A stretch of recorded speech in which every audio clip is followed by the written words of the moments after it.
Yeah.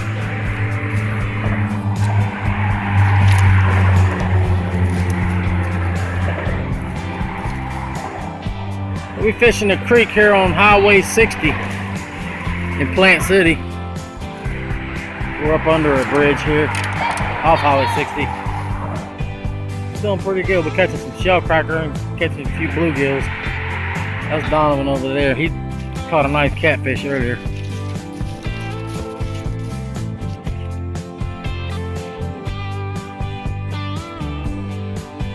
Good fishing. You people don't get out in the outdoors, you need to experience it. It's a lifetime experience.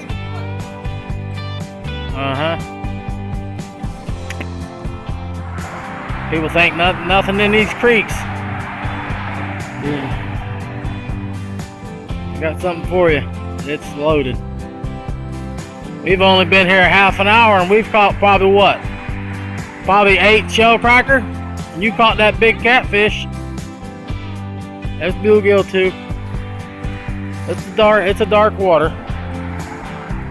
I don't know if I'd eat any of them out of here, but they're fun to catch. See you next time.